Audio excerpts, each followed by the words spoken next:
Senate में और national assembly में हम उनके भाषण सुनते थे, आज बिल्कुल खामोश तमाशाई बने हुए हैं। 12 करोड़ से ज्यादा आबादी का सूबा है, बजट इजलास नहीं हो पा रहा है, जिद हो गई है कि सरकारी अफसरान जो है वो नहीं आ सकते, और जो सबसे बड़ा अलमिया हुआ है कि इस हाउस जो 12 करोड़ से ज्यादा आबादी का, उससे इख्तियारात लेकर 22 ग्रेड के ऑफिसर को दे दिए जाएं, तो सिर्फ इस हादसा वक्त को क्या नाम दिया जाए?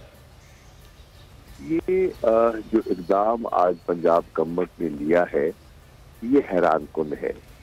इससे पार्लिमानी जमहूरियत को और जो आइन का जो बेसिक कॉन्सेप्ट है ट्राइकोटमी ऑफ पावर, उसको बहुत बड़ा धक्का लगा है। एग्जीक्यूटिव का अपना रोल है, लेजिस्लेचर का अपना रोल है, जुडिशरी का अपना रोल है। आज आप लेजिस्लेचर को एग्जीक्यूटिव के ताबे कर दें, जो सेक्रेटरी कानून है वो हावी हो जाए एक इलेक्टेड असेंबली पर, ये बिल्कुल मुमकिन नहीं है। ये जो स्पिरिट ऑफ द कॉन्स्टिट्यूशन है उसके खिलाफ है। मैं समझता हूँ ये बिल्कुल गलत कदम उठाया गया है और इसकी जितनी मजम्मत की जाए कम है। और मुझे अफसोस है कि वो लोग जो दावेदार हैं जमहूरी कदरों के और आए दिन सेनेट में और नेशनल असेंबली में हम उनके भाषण सुनते थे, आज बिल्कुल खामोश तमाशाई बने हुए हैं और सिर्फ वजारत के लिए या अपने मफादात के लिए वो कॉम्प्रोमाइज कर रहे हैं। ये है इनका वो चेहरा। अच्छा शाह साहब, ये लोगों ने देखा है। जी शाह साहब, ये एक बात की जा रही है कि स्पीकर की जिद अना और ये अपोजिशन के रवैये की वजह से हुकूमत को ये तमाम तर इक़दामात और ये ऑर्डिनेंस और ये चीजें करनी पड़ रही है। बिल्कुल नहीं, कोई जवाब नहीं है, ये कोई जवाब नहीं है।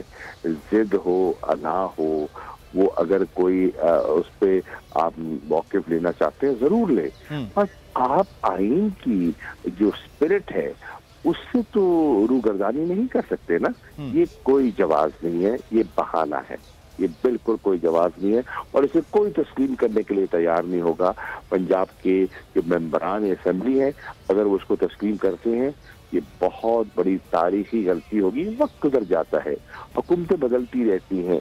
आज की हुकूमत कल की अपोजिशन होगी, कल की हुकूमत आज की अपोजिशन है, लेकिन ये जो कदम उठा रहे हैं ये बहुत बड़ी हिमाकत होगी। अच्छा शाह साहब, एक चीज़, अब मुकदमात का सिलसिला शुरू हो गया है।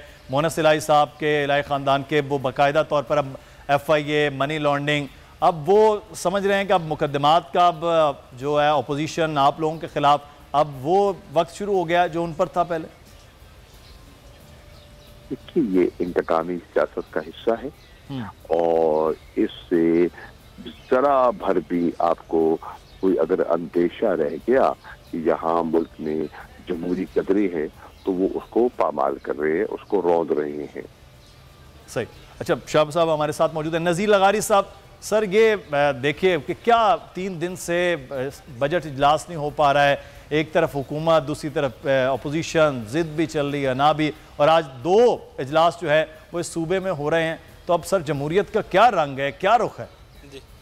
असल में पार्लिमानी रिवायात को पामाल किया जा रहा है और ये अब से नहीं हो रहा है। ये मार्च से सिलसिला शुरू हुआ, जब से तहरीक अदम एतमाद का सिलसिला शुरू हुआ, तहरीक अदम एतमाद लाई गई और उसके बाद से इन ड्यू टाइम जो है वो इजलास नहीं हुआ। जो तारीख आइन ने जो चीज़ मुकर्रर की है उसके मुताबिक इजलास नहीं हुआ। इजलास होना चाहिए था 22 मार्च को, जो नहीं हुआ।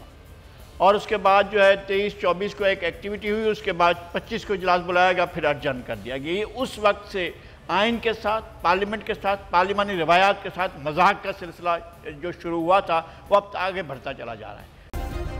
सब्सक्राइब करें और बेल दबाएं ताकि कोई खबर रह न जाए।